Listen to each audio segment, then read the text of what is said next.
amazing, but I need you to like. Okay, just right there. You can walk. Okay, take 3. Hello, everyone. Today we are going around town and asking people what they think of voter ID laws.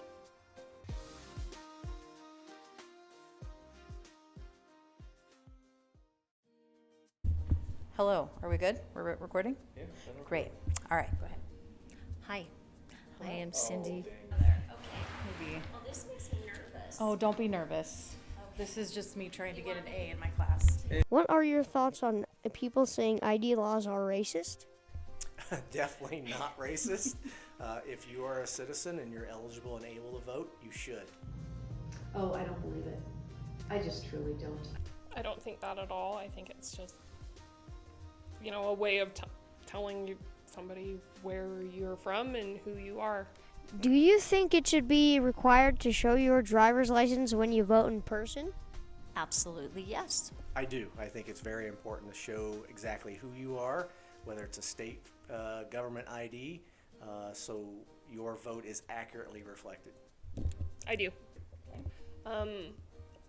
I think you should have to prove that you're a resident where you're voting, because that affects, the whole area that it's in. Yes.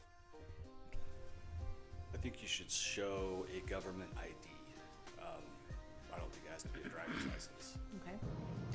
So my immediate reaction to that was yes, but it a little bit contradicts freedom of voting, and so it's kind of a rough one. I wouldn't have a problem with it, but I could see lots of people who would. So do you feel like people do need to identify themselves at all when they go to the polls? It would be helpful, I think, but because they validate our signatures, it's not, we have at least some sort of backup. Okay.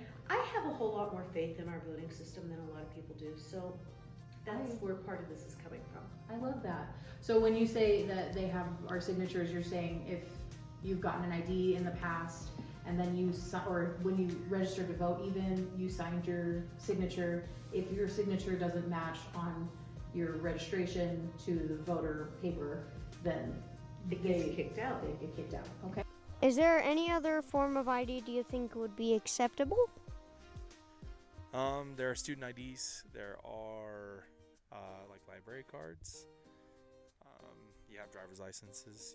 Each state has their own identification card that you can also obtain upon the age of 15. So passports. There's a bunch of alternatives. But yeah. Now, if they have some other form of ID, not necessarily a government or state ID, but in conjunction with bills, a social security card, and something with their picture on it from another entity, whether it's a Sam's Club card or something like that, I could see that, but I would still rather stay with a state-issued ID. It's a very good question. Any form of ID that shows that you're a resident of the United States would be good, but also just an ID, photo ID with your name to verify that you're who you say you are, and so you can't vote like 10 different times. I wanted to make sure that my interviewees had a history of voter rights in the United States. The following is a brief history of voter rights in America, starting after the Civil War. In 1869, the 15th Amendment was passed, giving male African American citizens the right to vote. In 1896, Louisiana passed grandfather clauses, voting restrictions that allowed men to vote if they or their ancestors were registered to vote in 1867. This outlawed many black male voters, specifically in Louisiana, from voting because their ancestors were slaves and not considered citizens of the United States in 1867. Other Jim Crow laws like literacy tests and poll taxes were put into place as well. These laws were specifically passed to keep black citizens from voting in the South. When the 19th Amendment was passed in 1920, this allowed women to vote. However, the National Archives states many women remain unable to vote long into the 20th century because of the discriminatory state voting laws. In 1964, the 24th Amendment is adopted. Poll taxes are outlawed with the adoption. In 1965, more than 500 nonviolent civil rights marchers are attacked by law enforcement officers while attempting to march from Selma to Montgomery, Alabama, to demand the need for African American voting rights.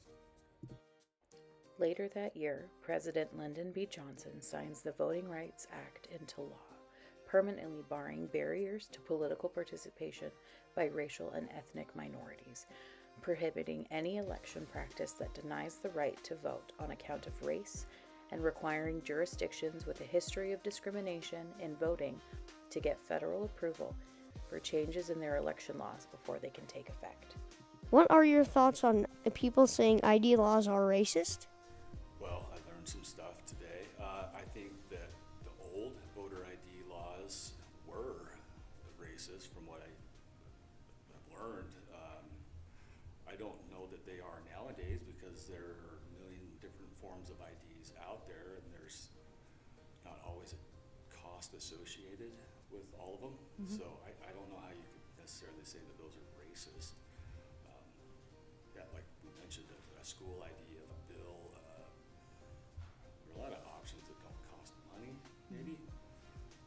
So I don't relate it to racist at all. Right. I don't think it's racist. No, I don't think now. It sounds like they've remedied to make it what it to make it right and to make it what it should be, to make it fair. It sounds like now, but back in the day, my goodness, that was crazy. Yeah, and Just I feel like people don't craziness. know about that. I didn't Yeah. until you taught I me. So didn't I just either. learned something new. It's good. Thank you. Do you feel like empathy plays a huge role? I think it should play a role. I think not everybody has the same circumstances in life and the same ability to do things and the same way to get around. I mean, there's so many different limitations in different areas or, different circumstances for people. So yes, you've got to think about that. Would you like to share any thoughts about voter ID laws? Where your vote counts towards everything and anything. You can't make change without putting your vote out there. So all of those who say, well, I didn't vote because it was already going to be a win anyways, then you don't have any reason to talk about anything because you didn't vote. Your voice needs to be heard, and that voice is your vote. Go get an ID, is what Cindy says. It's important. You And should get an vote. ID. You should vote. Say it again. You should vote. You should vote. You must show your IDs. I feel like people need to be prepared. If you're going to go vote, part of that you would receive requirements. You get a list of requirements to go get your driver's license. You can go online and get a list of requirements to fly. Yep. So again, it's the same kind of thing. Be held accountable. Accountability is very important. Accountability. Common sense. There's just too much crazy. The republic, the democracy, all of it. God bless America. IDs, yes. We should, in my opinion, sorry, this isn't about me. In my opinion, we should show IDs. We should verify who we are. However, there are some situations where people might not have a driver's license. People might be able not to go to a DMV. Maybe there's a DMV in a town 45 minutes away. Do you have a car to get there? Maybe, maybe not. Can you take public transportations? Can you take a day off to go get a driver's license? If it's important, yes, accountability is very important. Okay, sorry. Let's start over. Lex. Sorry, I get on a soapbox pretty easily.